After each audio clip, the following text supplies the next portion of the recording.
So a couple of days ago, I actually tweeted, I just had a god tier Pokemon game idea. They never do it, but this epiphany I had, hey, yo. And a lot of people liked the tweet out of nowhere. I don't know why, but a lot of people wanted me to obviously talk about and divulge this information about this idea that I have for a Pokemon game. And I feel like everybody and their mom that plays Pokemon has like a distinct idea of what a Pokemon game would look like. And I never made mine, and I will probably never make a video like this, but to any content creators who like obviously want to like, I guess, talk about their ideal Pokemon game, or any viewers in the comment section, let me know your ideal Pokemon game. And who knows, maybe this could be like a Pokemon tag where we just talk about our ideal Pokemon experience to share with the people. Now, obviously, before we get up into this, let me get all the promotional stuff out the way. Make sure you all leave a like, a comment, and subscribe if you like some more Pokemon content, obviously. And to anybody who hasn't already, make sure you guys go in the description section below and go sign up on SacredAlmighty.com. You can sign up for free, or if you're feeling generous, $5 a month. It goes a long way, help support the boy, and there isn't no major billion-dollar company taking a cut out of it. Thank you. Let's get into the video. So with the release of Pokemon Scarlet and Violet, and obviously Pokemon Legends Arceus coming out earlier this year, I am a part of a very few select amount of people that think Pokemon Legends Arceus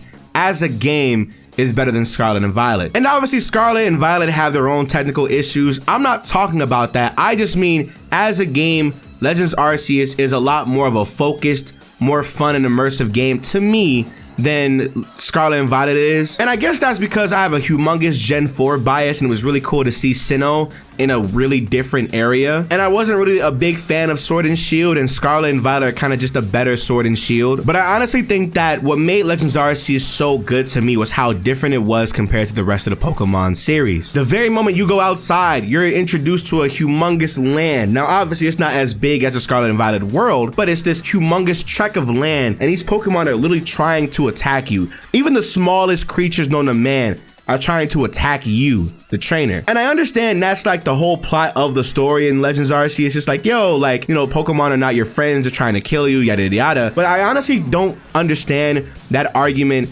where, why am I fighting random Pokemon in the grass, and in the overworld they're not trying to attack me? What's the purpose? Because now I'm just taking them away from the wild. You know what I'm saying? But I just like the idea of you as a character being involved in the battle, and also like running around during the battle when your Pokemon is out. I just like that idea versus the original turn-based RPG aspects. I feel like we've hit a time in Pokemon now where Game Freak has the luxury to be as creative as possible, as long as the games are good. I feel like Pokemon fans will always have a humongous bias towards whatever returning characters they introduce, whatever returning gimmick they introduce, whatever like new ideas they try to introduce, or whatever, whether they be small or major. And that's why we love Legends Arceus so much, especially after the disappointment that was BDSP. I think Legends Arceus is just ideally the best Pokemon game. But in regards in the direction that Game Freak is trying to go to since Sword and Shield, Scarlet and Violet could argue are the best Pokemon New Direction games. That make any sense? Now, the reason why I bring up Legends Arceus and Scarlet and Violet is because these two games, in my opinion, are the best Pokemon games as of recent. I think a lot of people have been conflicted with Pokemon since we switched over to the Switch, ironically enough, you know, pun intended, right? And for me, a humongous thing is finding a way to evolve and fuse the two. Now, how might we be able to fuse a turn-based RPG into an action RPG?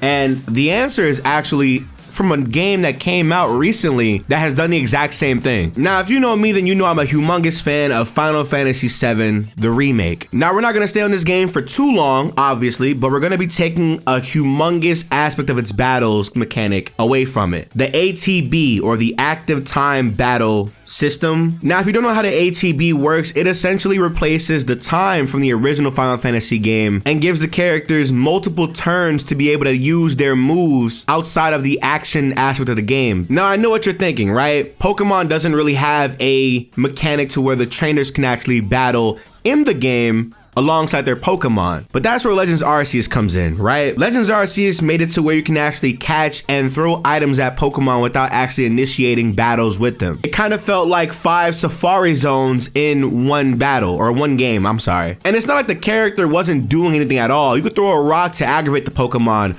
mud balls to like slow down a Pokemon, and I guess weaken it in a certain way to be able to catch it better. And just like Pokemon Scarlet and Violet, obviously, you can actually do the Let's Go mechanic to where you can set up your Pokemon and they can do the auto battling for you. They can pick up items, battle wild Pokemon. And so essentially we'll be fusing the two. Now you're probably wondering, why would I do this elaborate battle system on weaker Pokemon? But that's why Legends Arceus is a humongous base, because you don't have to do that. In Legends Arceus, you can literally just start spamming Pokeballs and catch whatever Pokemon that you want. But if it's a Pokemon that's like really rare or really big, you have to fight them. And just like in Pokemon Scarlet and Violet, whenever you do the Team Star missions, you actually have to choose the first 3 Pokemon in your team to be able to go into battle and battle several Pokemon. You can do the exact same thing, whether it's with one person or an entire area. Obviously, there will be like a limit to like their reach as to where they can go, but ideally, you would be able to walk around and actually play with your Pokemon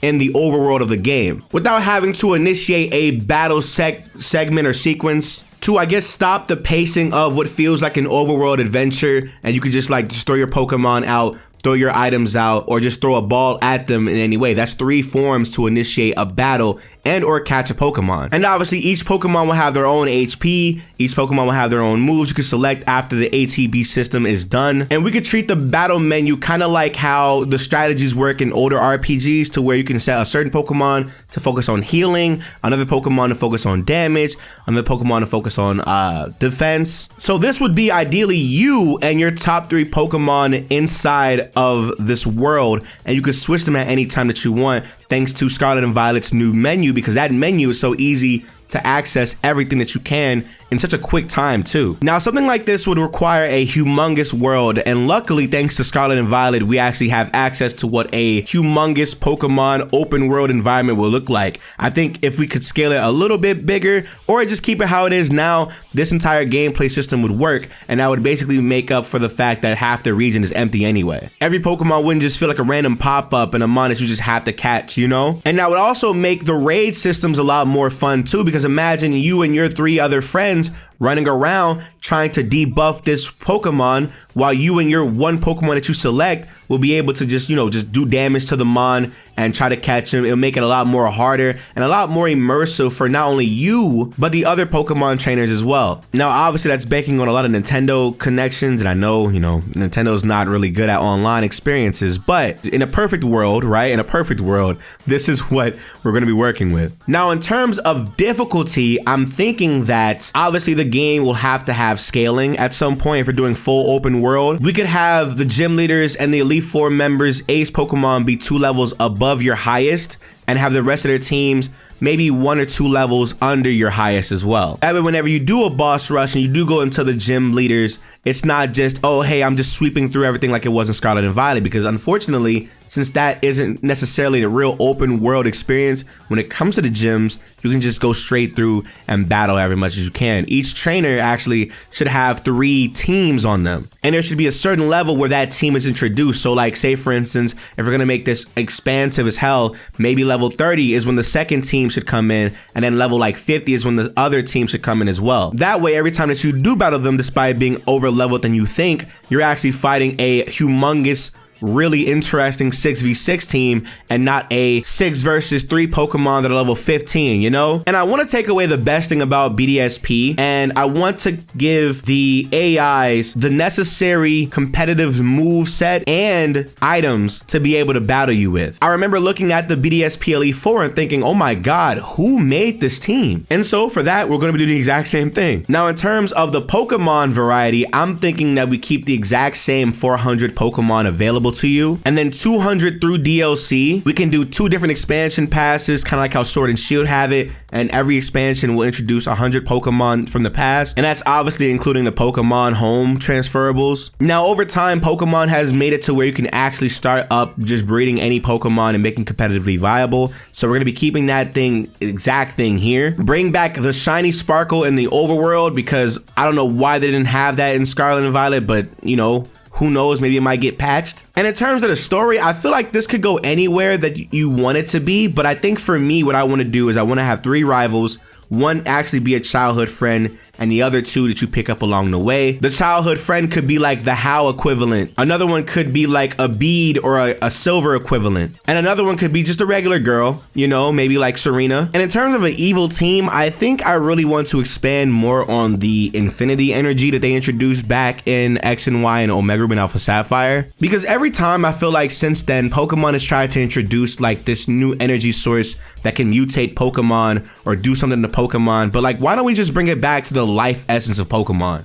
Because that's what Infinity Energy is. The evil team could obviously be another eco-terrorist team, not like Team Magma and Team Aqua, but damn near like Shinra. The evil team leaders should be aware of what's going on and aware of what he's doing and what might happen, aware of what, you know, what the possibilities could be if something goes wrong, and prepare for it. Like, I'm ready for it. It doesn't matter to me. And we can get whatever legendary Pokemon involved, maybe like a trio of 3, and they're like, you know, powerful enough to stop them. Kind of like how the ancient weapons are in Final Fantasy VII when the world is at its last couple of days and they hit up and they try to like defend what it is. And we all come together and stop the evil team, you know? That's pretty much it for me. And you could have it to where like maybe one of the rivals is related to the Shinra boss, and that character has to go through the internal struggle of choosing right from wrong, family or friends. The other 2 could have some type of goal or ambitions, trying to be either another Pokemon, another strong Pokemon trainer, or a well-renowned, like, I don't know, cook or somebody, maybe Pokemon contest guy. And as the game progresses, they start to like obviously evolve into their crafts and just get better as trainers. And then at the very end, you save the day while your friends are fighting off the admins and the gym leaders are like, oh my God, what's going on? I thought we were working for the good guys. No, you weren't. You were working for the evil ones the entire time. The Shinra-like boss has a inequivalent where this guy is like as strong as you and gets stronger as you do as well, but he just has access to whatever, I guess, gimmick they decide to do with the Infinity Energy that's not Mega Evolution. And then like, let's say there's 2 version exclusive Pokemon, but you get the one that your box cover is, and the one that you have to stop is the other one. That way you're able to get both of the legendary Pokemon in one save file, in one game, and you essentially go at that like a raid boss. You stop it, you save the day, you battle the evil team leader finally, and he has this Getsis like aura about him. He damn near transforms into Evice from Coliseum, and there you go, you save the day. You can go out throughout the game, kind of just like doing like little last minute post game stuff, grinding up your Pokemon, shiny hunting, all that stuff, and that's literally it. Now, in order for this to work, we need a Switch Pro or another Nintendo console that's obviously stronger than what the Switch is now, and a better online connection than what Nintendo is giving us right now. But with that being said, let me know how you all feel about my ideal Pokemon game, and that's it. Let me know yours in the comment section below, and any YouTuber that wants to make it, there you go. Bye, y'all.